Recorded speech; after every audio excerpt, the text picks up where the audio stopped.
చంద్రబాబు ప్రభుత్వంలో కాంట్రాక్టులు పథకాల్లో జరిగే అవినీతికి అంతు లేదన్న విషయం అందరికీ తెలిసిందే. పనుల కంటే ప్రచారానికే ఎక్కువ ఖర్చు చేస్తారనేది కూడా తెలిసిందే. ఆవు చేలో మేస్తే దూడ గట్టున మేస్తుందా అన్న చందంగా సీఎం చంద్రబాబు బొమ్మ చూపించి కూడా కోట్లు దోపిడీ చేస్తున్నారు సీఎం పేషీలోని పలువురు అధికారులు. బాబు బొమ్మేంటి, కోట్ల స్కామ్ ఏంటి అనుకుంటున్నారా? Let's watch the story. ప్రభుత్వానికి సంబంధించిన ఏ సర్టిఫికెట్ కావాలన్నా కేర్ ఆఫ్ అడ్రస్ మీ సేవా కేంద్రం. దీనిని కూడా తమ ప్రచారానికి వాడుకోవాలని డిసైడ్ అయింది చంద్రబాబు ప్రభుత్వం. అనుకున్నదే తడుగా మీ సేవా కేంద్రాల్లో జారీ చేసే రసీదులపై ప్రభుత్వ పథకాలను ప్రచారం చేయాలని సమాచార శాఖ నిర్ణయించింది.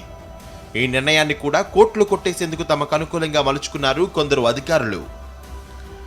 ఏపీలోని 13 జిల్లాల్లో మొత్తం 2271 మీ సేవా కేంద్రాలున్నాయి.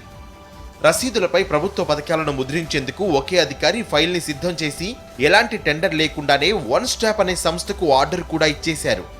సీన్ కట్ చేస్తే సదరు సంస్థ 5 నెలల్లో 11,32,00,000కు బిల్లులు పెట్టింది. గత ఏడాది జులై, ఆగస్టు నెలల్లో 1,20,00,000 రసీదులు ముద్రించినట్లు లెక్కలు చూపించారు. 2 నెలలకు 4,95,60,000 చెల్లించేందుకు బిల్లులు కూడా సిద్ధం చేశారు. అక్కడితో ఆగలేదు. మళ్లీ సెప్టెంబర్, అక్టోబర్, నవంబర్ నెలల్లో కూడా 6,37,20,000 విలువైన బిల్లులు ముద్రించినట్లు బిల్లులు పెట్టుకున్నారు. కానీ మీ సేవా కేంద్రాల్లో నెలకు 1,20,00,000 రసీదులు జారీ అయ్యే వ్యవహారాలే జరగడం లేదని ప్రభుత్వ అధికారులు చెప్తున్నారు.